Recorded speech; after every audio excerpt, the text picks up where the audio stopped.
Well, looking back on April, and with me is Jed Power, very much involved in tourism, and of course the next Bobby, and I want to come to that a bit later on. But obviously there must be things to talk about this month. When you heard that the Heathrow was coming on, and now it is on, that must be good news to you and your business, which is bringing in golfers, really, isn't it? Tourism, over to you. I cover all aspects of tourism now, not just the golf, but the golf is going well. And of course, as we know, the Gatwick flight is chock-a-block sometimes, isn't it? You know, when you're at the airport, you can't believe how many people go off that flight.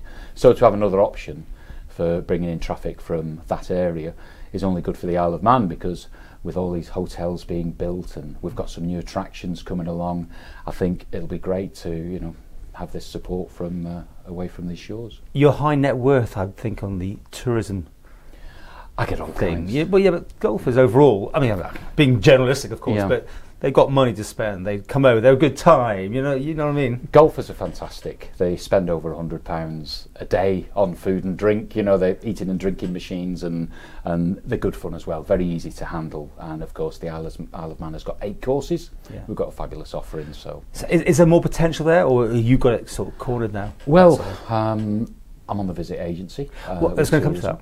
And we're reviewing our strategy at the moment, and we're looking at all kinds of ways to attract the visitor. But you look at the strengths of the island. It is really about walking. If we could have a great cycle infrastructure, it could be marvellous, for bringing people over. And you look at the little nuances. We've got food and drink. We've got these little companies. We've got our own little gin brand. We've got our own winery, and the food offering as well is growing. So we are moving with the times, because people want, when they come on holiday, say to the island, they want good local provenance. Mm-hmm. Well, let's talk about this thing that you're on, because this has been the news about the figures being released, and they've recalculated last year. It wasn't the term they used, but it was a certain. It went down last year. Then they've now gone back, re-evaluated what was there. But you're on the inside of this. You're one of these people on the committee. So what can you tell us about tourism? Tourism is encouraging. I'll say that, personally, my own bookings, I can see, a rise each year. We've got new hotels being built. We've got the Comis at Mount Murray, we've got the Premier Inn, and we've got plans around the island for others, such as, Port Erin.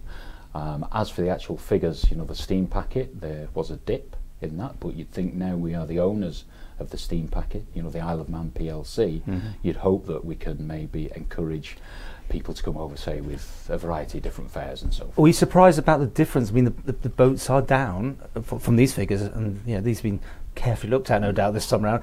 But the planes are taking off. Well, absolutely, absolutely. And you look at the offering that the plane gives. You can get here for £60, can't you? Yeah. And we're reaching out, say, to Belfast as well. That's another interesting route. But anyone that spends time at the airport will see that it is busy.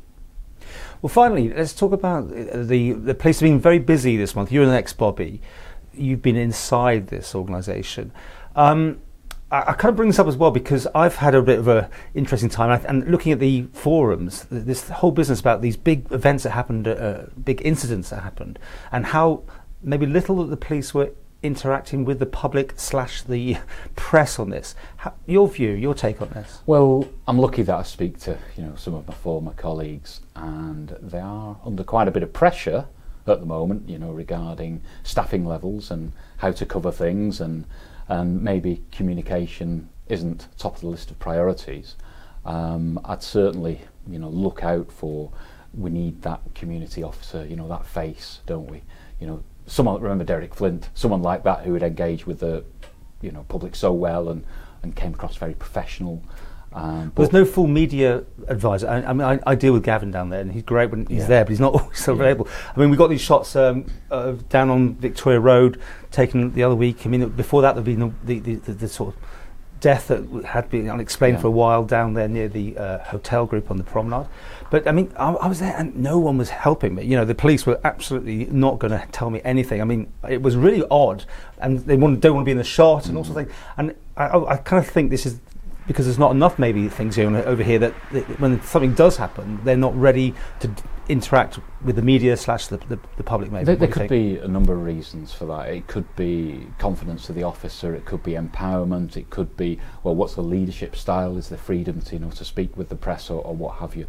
I wouldn't like to comment on that, but just think, you did have 2 serious incidents within half a mile of each other, and a lot of people live between those areas and around those areas, and it's important that they feel assured and safe. But for days there was no information, and even when they did want information, they just sent letters through doors rather than putting something more in the public domain. I mean, a lot of people say it on the forums, and obviously us as the old-fashioned media, because obviously the police can go directly through Facebook these days. It seems, I don't know, unplanned or not unplanned, just not works out better.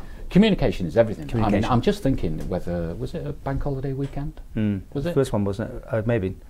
Or the second one? Second one, I don't know, but that can be a factor. I think it was the second one. Sorry, the decision makers are absent from the building. Who knows what the reason was, but I'm sure they'll learn from. Sure, but I mean, you see other incidents around the world, and the first thing to do, the police go in front of the media to explain what they know, as much as they can reveal anyway at that time. Maybe there's a bit more effort here. Well, it leaves the public to speculate, and the Isle of Man, as you know, thrives on Facebook and social media, and that's a good thing. Information can be fed out, but sometimes the facts need to be there, and so everyone can feel a little bit safer. Overall, the Isle of Man's in a good place. I mean, back to your tourism hat on. I think the Isle of Man is a good place. I mean, we've had some encouraging results about employment. Yeah. So nobody's really looking for a job. It's dangerously low, that, when you haven't got enough people. The unemployed become employable, don't they? Precisely in our service industry. So you look at the hotels and restaurants where we need good people providing service, making the visitor experience memorable and fun. So we need to have, that area of the sector, populated with good workers. But you look at, say, inflation, inflation's down, and then there seems to be quite a lot of prosperity spoken about. So you've got to look ahead and think, well, surely this has got to manifest itself in good things. So, investment in infrastructure, in the hospitals, in education, in policing. So really our standard of life on the Isle of Man should be going up. And that's what we'd like to see. But at the moment, is that message getting fed out?